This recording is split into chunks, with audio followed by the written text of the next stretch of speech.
I only read one book, but it's a good book, don't you know? I act the way I act because the good book tells me so. If I want to know how to be good, it's to the good book that I go. Because the good book is a book, and it is good, and it's a book.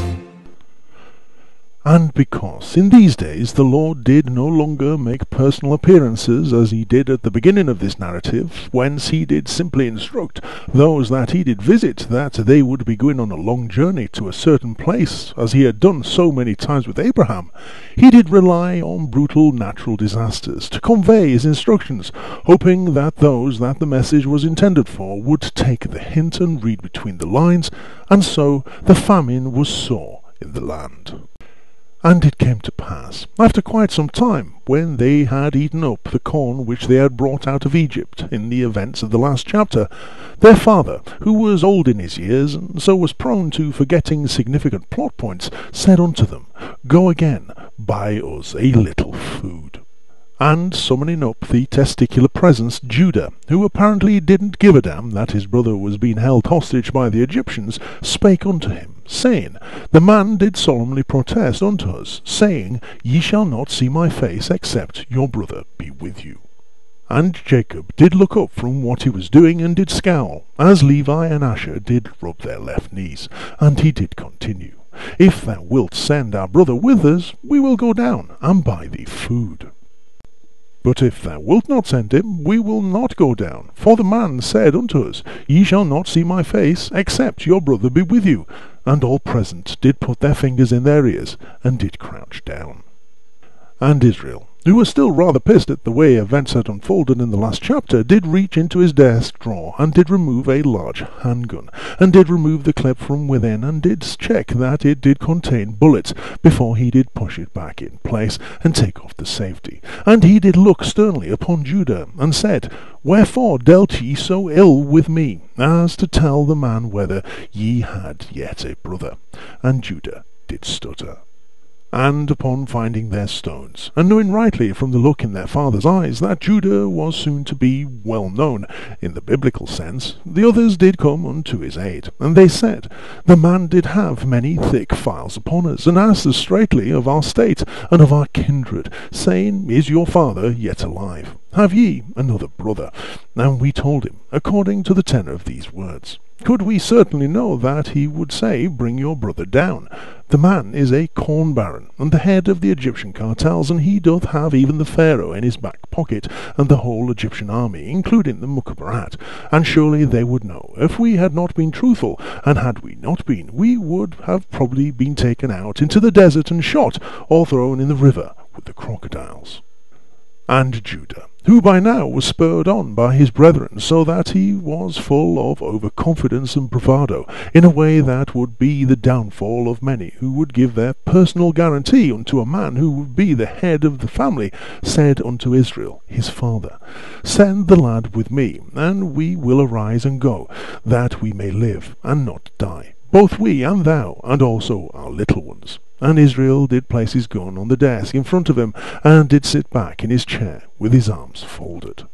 And Judah did look around unto his brethren, who did all in turn nod in agreement, and said, I will be surety for him. Of my hand shalt thou require him. If I bring him not unto thee, and set him before thee, then let me bear the blame for ever. For, except we had lingered, surely now we had returned this second time. And his assembled brethren did nod in agreement, and Levi did mention that they could surely have gone there and back by now, even with him limping all the way. And their father Israel did reach forth unto his desk, and take a cigar from out a wooden box, and did light it, and then did sit back, and did savour its flavour, as he did contemplate their words, as those assembled did sit in nervous apprehension.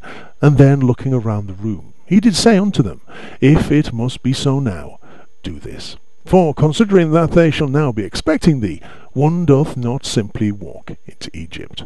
Take of the best fruits in the land in your vessels, and carry down the man a present, a little balm, and a little honey, spices and myrrh, nuts and almonds. And take a dozen of the best men, and harm them everly, lest the man's associates are waiting for thee, and take double money in your hand, and the money that was brought again in the mouth of your sacks. carry it again in your hand. Peradventure it was an oversight, for there is still a chance that this could all go down without a gun battle, but if it does, I want to be on the winning side. Take also your brother, but make sure that there is a guard on him at all times, and that he stays in the armoured ox cart out of sight, and that he doth leave thy sight not. And arise, go again unto the man. And God Almighty give you mercy before the man, that he may send away your other brother that has been left as hostage all this time, and Benjamin. If I be bereaved of my children, I am bereaved, but know this. He that shall return unto me, and stand before me, to tell me that they have returned without my son Benjamin, will wish that they had been lost also. For there is not an evil thing in all the land of Egypt that could befall thee, that doth come close to the fate that shall await that man. And he did motion unto the henchman that did stand by his side, dressed in a suit, who did have the kind of face that did look as though it had been hit repeatedly with a shovel when he was young, as half of it was missing, and the jewel that did sit where his eye should be did glow a menacing shade of red. And he did say, Tony here, and a dozen of his best men will be going along with thee, as a reminder. And he did turn unto Tony, and did say, If something should happen unto the lad, I want this bunch of motherfuckers in unmarked graves 10 minutes later. Capiche? And Tony, who did entirely capiche, did nod. And the men took that present, lots of heavy weapons, and they took double money in their hand, and Benjamin, and rose up, and along with their heavily armed escort made up of their father's henchmen, they went down to Egypt. And after an uneventful journey, during which the occasional bandit or robber did jump out from behind a rock, take one look at those assembled, say sorry, thought you were somebody else, and jump back behind their rock again, they finally arrived, and stood before Joseph. And when Joseph saw Benjamin with them, he said to the ruler of his house, Bring these men home, and slay, and make ready, for these men shall dine with me at noon. And none of them did think that there may be anything wrong with this, and were suspicious not in any way. And the man did as Joseph bade. And the man brought the men into Joseph's house, which was a large sprawling villa, with vast lawns and palm trees, and a heliport, where heavily armed helicopter gunships did await, and a private marina filled with powerboats, and a large luxury yacht, and men wearing sunglasses, and dressed all in black, who did carry automatic weapons, and were accompanied by attack dogs, did patrol the grounds, and there were CCTV cameras everywhere. And the men were afraid, because they were brought into Joseph's house, and they said, Because of the money that was returned in our sacks at the first time are we brought in, that he may seek occasion against us, and fall upon us, and take us for bondsmen and our asses. But mostly they were fearful of their asses, for they did fear that they would be ridden until they were ragged. And as they approached the house, men in cream-coloured suits did talk into their sleeves, and they came near to the steward of Joseph's house, who was a tall, well-dressed man, with a most devious look about him, who did carry a towel over his arm. And as they did, several of the men in cream suits did join them, and they communed with him at the door of the house. And he said, Good morning, signors. The master did tell me of your arrival, and he shall be joining thee later. He doth hope that thee hath had a pleasant journey, even though it doth appear to have been a rather prolonged one. Refreshments await thee by the pool. However, first I must ask that thee surrender thine weapons unto my associates here. And he did gesture unto two of the men in cream suits, and Jacob's henchman, who did accompany the brethren, did look nervous, and did grasp their weapons. And Tony did say unto the steward, in a thick German accent, I have been instructed to see that no harm doth come unto the boy. And the steward did gesture unto them, that they should be calm, and did say, Thou may keep thine weapons if thou wish to wait here, for only they are required to proceed inside. And he did turn unto the brethren, and they said, O sir, we came indeed down at the first time to buy food. And it came to pass, when we came unto the inn, that we opened our sacks, and behold, every man's money was in the mouth of his sack, our money in full weight, and to our great shock and surprise, it was still in there when we did empty our sacks out at home too, and we have brought it again in our hand. And the steward did say unto them, Indeed, signors, and I am sure that the master is most anxious to discuss that matter with thee. And they did look nervous one unto the other. And as they did follow the steward, they did say, And other money have we brought down in our hands to buy food. We cannot tell who put our money in our sacks. And he did say, Indeed, signors, a most intriguing question, I am sure. And he said, Peace be to you. Fear not. Your God and the God of your father hath given you treasure in your sacks. I had your money, and I passed it unto the master's accountant, who assures me that the account was settled.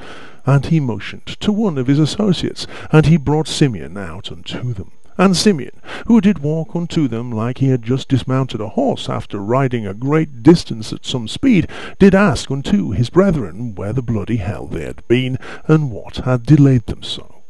And the man brought the men into Joseph's house, and gave them water, and they washed their feet, and he gave their asses provender, aside from Simeon's, whose ass, having been in prison for several months, had been provented already enough. And they made ready the present against Joseph came at noon, for they heard that they should eat bread there, and so had not packed sandwiches. And when Joseph came home, they brought him the present which was in their hand into the house. And lo, it was a big shiny red box, lovingly secured shut with a big golden ribbon tied in a big bow, with a dangling name tag that did read, Lots of love from the Hebrew boys, and it did have 3 big crosses to denote kisses, and they bowed themselves to him to the earth. And when he did see the present, he did ask of them, For me? And they did not. And he did read the label, and did say unto them, Guys, you shouldn't have. And he did blush. And he asked them of their welfare, and did remark on Levi and Asher's bandaged knees, and said, Is your father well? The old man of whom ye spoke, is he yet alive? And suddenly it did trouble them that while they were travelling unto Egypt with their father's best henchmen, that their father was thus vulnerable. And maybe this Egyptian had foreseen this, and had instructed his hired killers to wait thus, so that they might fulfill their orders while he was unprotected. And they answered, Thy servant, our father, is in good health. He is yet alive, which was just as much a question as it was an answer. And they bowed down their heads, and made obedience. And he lifted up his eyes, and saw his brother Benjamin, his mother's son, and said, Is this your younger brother, of whom ye speak unto me? And as he rubbed his hands together in a slightly unsettling way, he said, God be gracious unto thee, my son. And he did imagine the lad with long hair, and talking with an accent thus that he did come from a place called Liverpool. And Joseph made haste, for his bowels did yearn upon his brother, which in centuries to come would give the distinct impression unto the reader of this narrative that either Joseph was one who would want not to eat at a place called Chick-fil-A, or that he was in desperate need of a shit.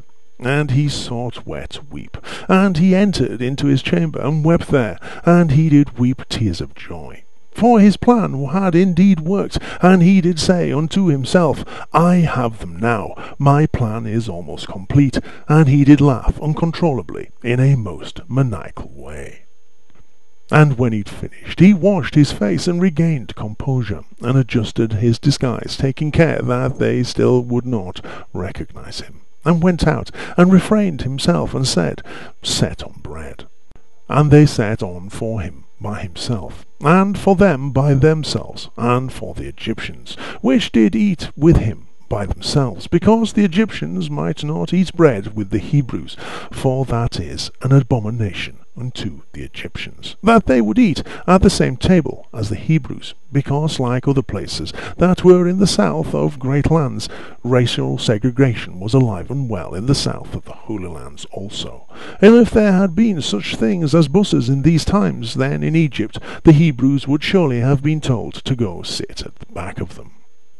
And they sat before him, at the place marked with their name at the table, the firstborn according to his birthright, and the youngest according to his youth. And the men marvelled one at one another, that the man before them, who did wear a mop head upon his head, comedy spectacles with a rubber nose, and a fake handlebar moustache, and did walk around with such a pronounced limp, and speak as if he did have his stones trapped under a toilet seat, did no such things. And they did look unto Simeon, who did swear blind that he had not said a word unto his jailers about them. And then it did occur unto them that all this time he must have had his people watching them closely, and that their danger was indeed great, and that this Egyptian's reach was indeed far, and that he did know considerably more about them than they did know about him, and was not one to be fussed with. And he took and sent messers unto them from before him, piling food from his table onto their plates. But Benjamin's mess was 5 times as much as any of theirs. And he did look at the others, and did say, Hey, I'm a grown boy, I do need my food. And they drank and were merry with him, and did party for the rest of the day and into the night. And as they did consume great quantities of alcohol, Joseph did finally open his present, and lo, a scantily clad stripper did leap out of the box, and did proceed to dance in Joseph's lap, grinding in such a way as she might discover Joseph's religion. And Joseph did thank his guests most graciously, and did call upon his steward to instruct his servants to bring forth more harlots for his guests. And Judah did take care that he did notice not any of them, that they might just be his daughter. And one of the harlots did pity the youngest of them, Benjamin, who was but a lad, and so she did give him the kind of eyeful that he wasn't likely to forget in a very long time. And she did take him off unto a dark corner, and did make him a man, while the others did snort copious amounts of coke and crystal meth off their bosoms of their wenches, as many a good servant of the Lord would do in centuries hence. And the revelry did continue until the morning. And as the Lord did read this, he did approve, and as he did see how the party did progress further into wanton debauchery, he did suddenly stop. And with his mouth open he did turn unto the old man, lost for words. And when he did find them, he did say, Knowest this, though I did let the bits about rape and incest, pillaging from and scamming thy neighbours, mass murder and genocide go into this narrative, I do clearly remember that I didst instructest thee to remove the part about them doing terrible things to small cute furry animals. And the old man did shrug and did say, Well, I managed to come up with a nice song about it.